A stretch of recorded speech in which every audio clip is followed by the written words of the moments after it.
The English Premier League, one of the most competitive and high quality footballing leagues from around the world. It is every player's dream to play in the Prem at one certain stage of their career. However, today we got something special in store. We're going to provide our own little twist. What happens if the Premier League only had English players? We all know the foreign superstars taking over the Prem every single year, but what if we stripped it back, made it a more domestically focused league to see how the clubs would react to losing all their foreign stars? How will all the big clubs perform with English players at their disposal? And we are single-handedly turning the Premier League on its head. And let me take a quick second to explain everything before we delve into each and every club and how they were affected. We've transferred the majority of the foreign players out of every single Premier League club. Obviously, we couldn't do them all, otherwise the clubs would be under the squad size limit of 17 or 18, I believe. There's a few foreign players floating around here and there, but not too many of them. And in order to keep the squad sizes up to the minimum capacity, we had to include players from Ireland and also the UK. So that includes Scotland, Wales, Northern Ireland, and of course the Republic of Ireland. Otherwise, the majority of these clubs would be stripped down to the bare bones. I mean, they already have, but we are just taking it to a different level today. We're going to start it off here with Bournemouth right now. Not too much of an impact, however, they have lost a few stars here and there. The Cherries do rely on a lot of homegrown talent to get them by in the Prem, and they look like a really consistent side going forward now. Let me tell you now, the Prem is going to take a completely different shape. The complexion of every single side has taken a major turn, and Arsenal are one of the heavy hitters right now. We had to keep a hold of the likes of Kieran Tierney. He does qualify for the UK region. He starts at left back. There are some gargantuan departures such as Aubameyang, Ozil, Bernd Leno in goal, Socrates, Torreira, Xhaka. They're all out the door, and a lot of clubs' true colours are about to shine as they have to rely on the young English talent to get them through this year if they want to survive in the Prem. As we take a glance at Aston Villa, they still hold their main star in Jack Grealish, the captain, of course converting over to be English nationality. We do have McGinn, Drinkwater in the middle, Hourihane. They did keep a hold of Target, Mings and Heaton, but yeah, the defense is looking a bit shaky. Brighton as well lost the likes of the two Australians, Aaron Moy and Matty Ryan in net, also the likes of their new Belgian Trossard on the left. We've had to keep a hold of the Iranian winger Jahan Bakanch. All I know is that he scored an amazing bicycle kick against Chelsea. I've got no hope in hell of pronouncing his name, but he had to start considering Brighton have so many foreign talents. Even Montoya gets a start in at right back. The majority of the damage is done, and we couldn't do any more, unfortunately. The Seagulls do get a hold of two foreign starting 11 players. Once you take a look at Burnley here, you kind of cast your mind back to Bournemouth. They're just consistent, solid in every single department right now. No lacking of consistency. Whether it's Welsh players, English players, Irish players, Burnley have it all. UK is thoroughly represented, and even in their first team, I mean, they haven't lost all too many stars. Only Chris Wood and Gudmundsson at the top of my head, but Burnley are looking odds-on favourite right now. And it's Frank Lampard's men. He's made it clear that he does want to bring up a lot of youth academy talent. We've had to include the likes of Abraham, Hudson-Odoi, Mason Mount will be the front three. They've lost the likes of Kepa, Kante, Jorginho, a lot of major departures, such as Arsenal for Chelsea, but I think the Blues are holding up a bit better than the Gunners. Besides a 57 rated coming in net, I think Tomori will make that centre-back position his own. Emerson had to be the starter in at left-back, considering we couldn't release any more players. Billy Gilmore gets a little ride in midfield as well, who'll be starting at the CDM position, but it's Loftus-Cheek and Barkley also in there, alongside Reece James at right-back. Chelsea looked well-equipped. Now let's take a glance over at Crystal Palace, another London club, and yeah, I guess it's a bit 50-50 here. I mean, they've lost Zaha, they've lost Benteke, however, their defense remains rather strong. They've kept a hold of the likes of Townsend, MacArthur, even Hennessy in goal. A few youth academy talent starting like Kirby, Pierrick and Boateng. In my humble opinion, I think the Eagles have got a good shot of staying up this year. Now we take a trip down to Merseyside, and the Toffees, this is how they will be lining up, and their starting 11 is going to look a bit like this. Pickford,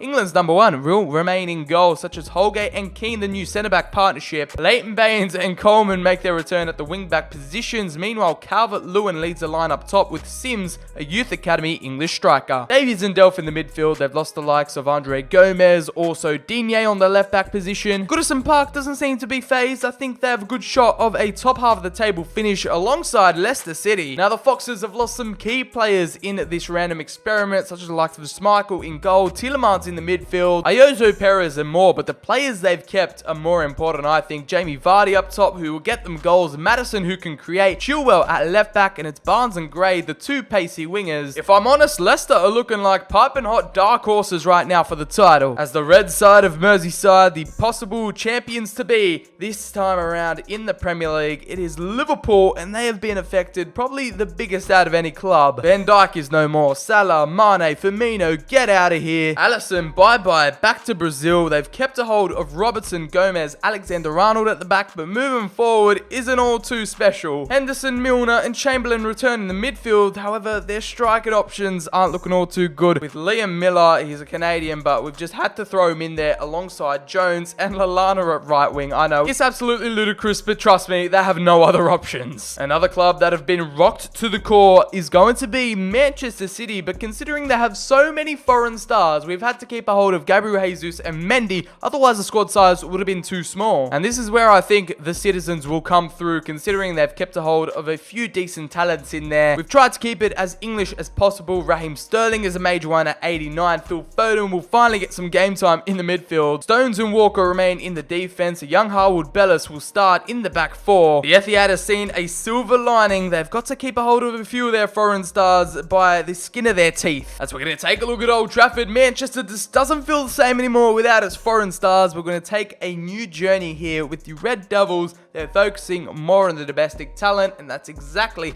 how they're going to prosper from now on. Rashford, Greenwood, Lingard all making the starting 11. Scott McTominay, Daniel James, and Grant will be the UK-based talent. We also have Shaw, Maguire, Jones, Wan-Bissaka, all English. And I'm not being biased whatsoever, but what I'm seeing right now, United have got a decent shot at the trophy. We take a trip up to Tyneside. It is Newcastle United, and this is how they'll be lining up. The Magpies don't seem too affected. They do have a lot of UK-based talent and, of course, English talent in the roster, so I guess not too much has changed. And we move on to the Canaries, and yeah, Norwich fans, look away right now because your squad is just way too full of Germans. We've had to exterminate all of them. They've been transferred away, and it looks like you'll be relying on the likes of Lewis, Byram, Godfrey, and Aaron's at the back. Going forward and in the midfield, it's not looking all too promising besides Ida, the Irish striker, and Cantwell on the left. It is the teams packed with foreigners that will really be hit hard in this experiment. Sheffield United, however, on the other hand, is not one of those clubs, let me tell you that. The Blades have UK and English talent coming out of their ears right now, and yeah, they are another side like the Burnleys, the Bournemouths. Not really too affected, they're not in panic stations, it's not catastrophic damage, and it seems like it will be business as usual for Sheffield. As we venture down south, we now have Southampton. This is how the Saints will be lining up. They've lost a massive centre-back in Vestergaard, a massive central midfielder in the Danish Højbjerg, but the rest of them, yeah, they're going to stay put. Two major positions of interest in the spine are completely gone. However, the rest of the 9 players on the pitch looks like they can carry the Saints out of a relegation dogfight. I think they'll just survive. So North London, Spurs fans, the glow-up was real. It was a pandemic for Arsenal, losing a lot of their talent, but on the other side of North London, Spurs have got a glow-up going on right now. Harry Kane, Dele Alli, Winks, a cracking core of English youth. We also have Sessegnon, Dyer, Parrott the Irishman,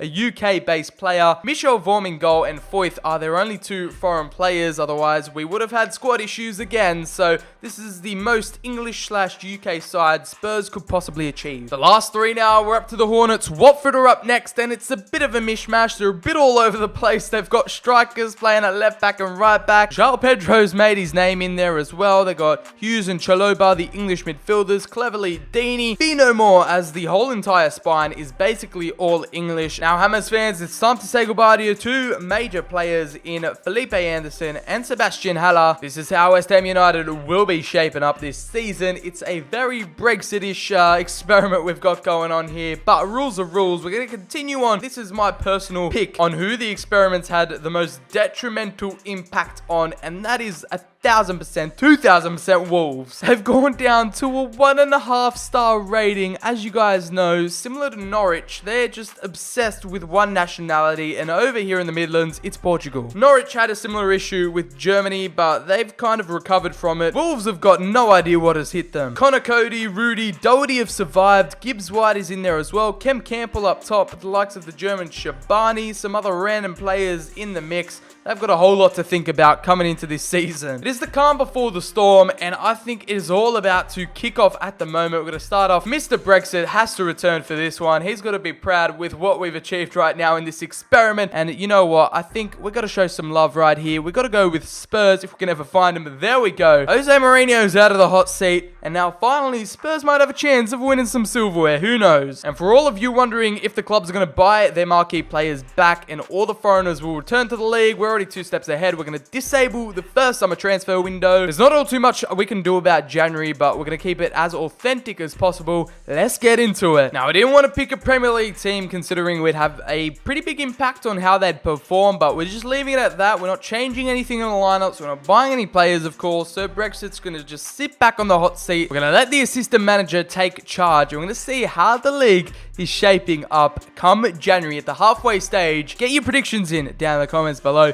Who is going to be on top, who's going to be at the bottom, and what is going to unfold. And as always, if you're going to enjoy the video, make sure to drop it a like down below, hit subscribe, turn those notifications on in the process so you never miss out on any content coming to the channel. Follow me on Twitter, the link is in the description. Make sure to comment down below what other weird and wacky experiment content you'd like to see on the channel next. We've arrived at our destination. We're basically bang on halfway in the Premier League. 20 games played, and we are on top of the table. We got no morale mods, no manager mods to keep us in our job. I've just simulated a fresh clean save and we have 53 points. Spurs are currently dominating, which I predicted, and Manchester City right behind them. It's currently like a 4-horse title race, of course, with Everton and Bournemouth right behind them. Burnley, Leicester and Manchester United also making a European charge. Sheffield and Chelsea all the way down in 9th. We have Aston Villa keeping a hold of their top half of the table push. Southampton, Watford sitting in 12th. And here we go, some big clubs who have been affected. Arsenal and Liverpool in 15th and 16th. They are in tatters right now and in the relegation zone right now. This is how it's all standing, with Norwich at rock bottom, Brighton in second last, which I did not expect, but Wolves as a 2.5-star team are somehow ending up with 10 points, and they're 1 win away from getting out of that relegation zone. So I guess they're putting up a good fight there. But Crystal Palace, Liverpool and Arsenal are in a relegation dogfight right now. West Ham also putting themselves in danger, but Newcastle, Watford, Southampton well in mid-table right now. The surprise package for me is Bournemouth and Burnley. I guess just having consistent UK-based talent helps them out in these kinds of experiments, and they might push for Europe. Over here in the FA Cup now, round 3 is underway and doesn't seem like anything has happened so far. We'll keep you up to date as the FA Cup develops. But in the semi-finals of the Carabao Cup, we have Manchester City versus Sheffield United and Leicester taking on Bournemouth. While Spurs got knocked out to Leicester 2-1 in the quarterfinals, Bournemouth made their way past United, and Sheffield absolutely demolished Chelsea 5-0. Even without their foreign mega superstars, Liverpool pull away in the UEFA Super Cup 2-1 against Chelsea. How have the Blues let that one happen? Come on, Frank Lampard. And just because I know that no English club have any hope in hell of getting through to the Champions League, how have Spurs gotten through? Okay, we're going to take a look at the Champions League right here. We've got Spurs finishing in second somehow against Olympiacos, Rangers and Bayern. They qualify for the knockout rounds. I won't be surprised if that's the only team from England. Yeah, Man City finishing dead last with 4 points in Group C. Liverpool, okay, they didn't finish dead last. They also have some European hopes in the Europa League, so we're going to have to check in on that competition as well. Any other English sides? And yeah, Chelsea, rock bottom. I expected them to do a bit better than that. Come on. Well, in the round of 16, the only English club left is us, Spurs. We're up against Napoli, and that'll be an interesting tie. Over in the Europa League, though, there are still some European hopes for a few English clubs. We're going to have to take a look. Okay, Arsenal, yep, they're just dead and buried. Dead out of the water, just like in real life. Eliminated out of the Europa League. 2 points for the Gunners. That is just straight up embarrassing, but they were really impacted the most negatively. And Manchester United, they managed to crawl their way out of Group L. And now United face Sevilla in the round of 32. Liverpool are going to take on Porto. Well, now that all the results are out of the way, I know what you're saying. The January transfer window's open. What business has gone on? And you'd expect these Premier League clubs to reinforce and try and improve after the transfer embargo in the summer. But no, Liverpool said, you know what? Get Alexander-Arnold out of here. It's their best English player. He's off to Real Madrid for £76.4 million. What are you thinking, Klopp? And Real Madrid just look like they're stocking up on right backs right now. They've got Klosterman as a backup for 21.9. The Premier League action has been few and far between so far. Arsenal pick up a mediocre French midfielder. Cook is out at Bournemouth, and yeah, not too much action happening, but we still got the rest of January to analyze the market. Okay, January deadline day is amongst us, and it's about to be dead and buried right now. We're going to take a look at all the investment from the clubs. Are they going to have any last minute transfer deals go over the line? It doesn't seem like Arsenal have invested all too much in Garcia and Phillips for 13 mil. Simonski, Bozal, okay, that's not going to make an impact from Aston Villa. And Anua and Karius, yeah, Brighton, they haven't really spent all too much, but Burnley have gone in for Memendi and Stindl. They want to make a big European charge,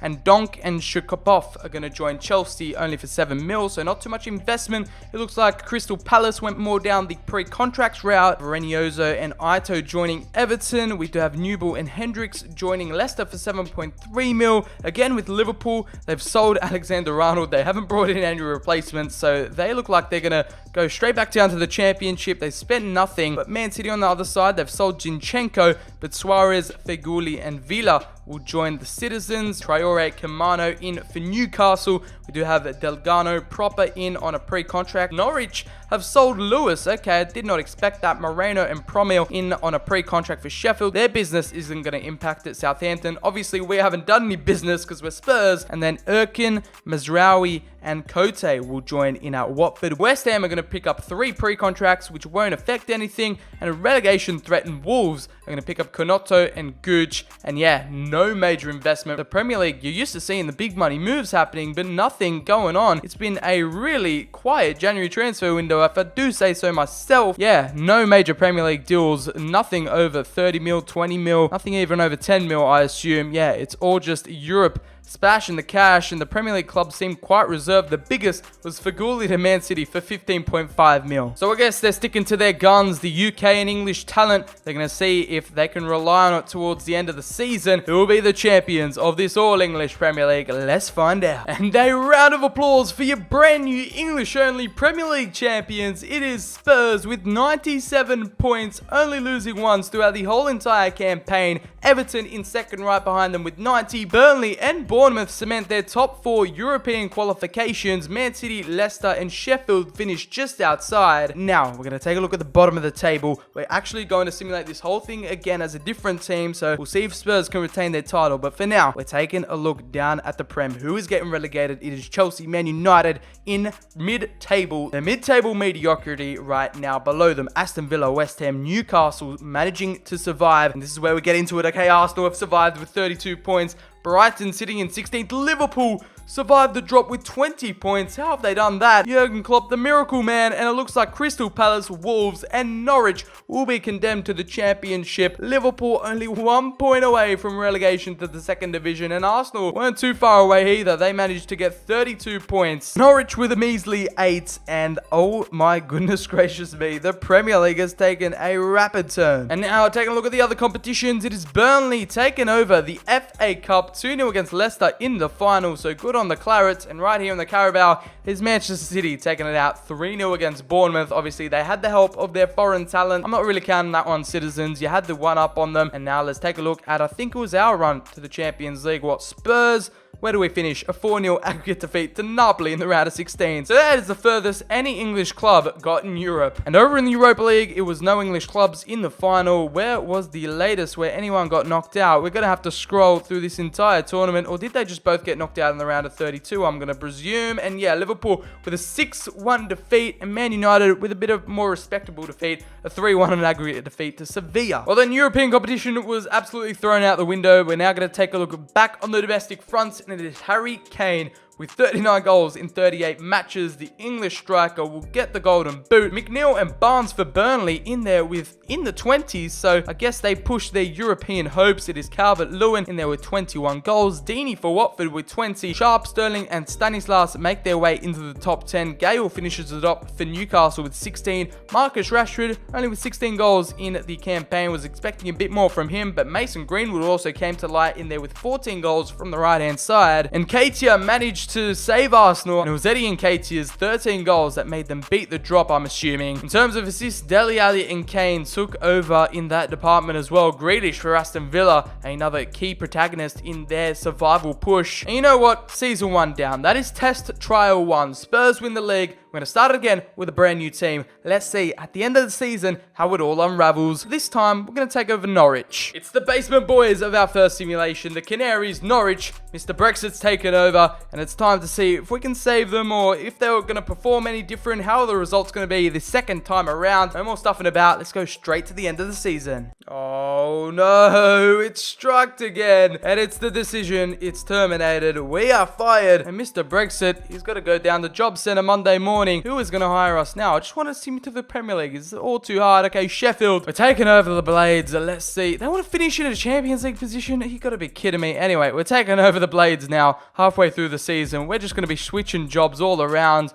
But let's just get through this sim. It's the second time around for the all-English, all-UK Premier League. No foreign stars in sight, and it's Brexit FC, Burnley to finish top of the pile with 95 points. Okay, if one day all of a sudden there were no more foreign players to be allowed, I'm putting my money on the Clarets to win the league, boys. Norwich didn't trust us halfway through the season, so Sheffield United took a gamble, and they finished in a European position after we took over in January. 85 points for them. Man City came oh so close. In second, they finished runners-up with 92 points, and then the winners, the first time around we simulated it, Spurs finished in fourth with 81. Manchester United and Chelsea with much improved positions now, finishing in the top half of the table this time around. And as a matter of fact, they've also gone ahead and qualified for Europe. United definitely with the Europa League spot. Chelsea might have a few complications inbound, but nevertheless, we're going to take a look at the bottom to mid half of the table right here with Southampton, Leicester City, mid-table. Everton have taken a massive plunge into 11th. Watford, Aston Villa, Newcastle, similar to where they were in the first time simulation. And again,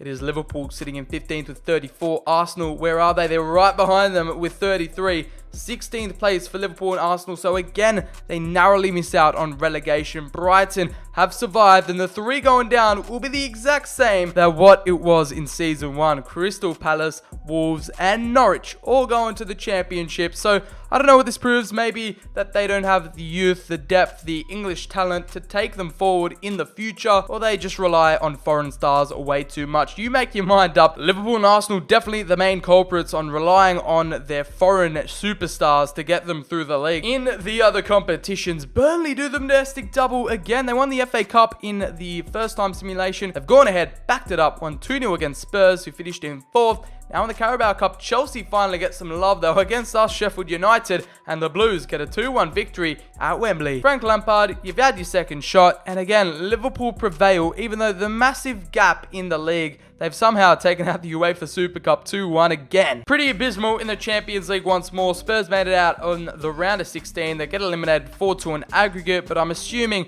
well, Liverpool probably finished bottom. We got Man City finishing in 3rd. They go to the Europa League. Yeah, Liverpool finishing bottom with 1 point. Chelsea, again, the 1 point victims in there in Group H. And as we take a glance at the Europa League, United finish in 2nd in Group L again. And I assume Arsenal, okay, they didn't finish rock bottom this time. They still don't qualify for the next round. Man United humiliated 6-1 to Getafe in the round of 32. And that'll just about wrap it up. That is what if the Premier League only had English players? Well, I guess there's a few clubs in trouble. Arsenal, Liverpool, I'm looking at you. All those 3 relegated clubs, you've got to have a long hard look at yourselves in the mirror and take a look at what you're doing with your young English talent. Well, I guess now we know if there's a hard Brexit happening, if the Premier League gets affected, this might be a little sneak preview of what's to happen in 5, maybe 10 years. Who knows what the future holds. Anyways, that has been me, BCHD. Mr. Brexit's going to sign off as well. Hopefully you did enjoy the video. Drop it a like, drop a sub, comment down below, all that good stuff. Show your support. I am out. I'll catch you in the very next video.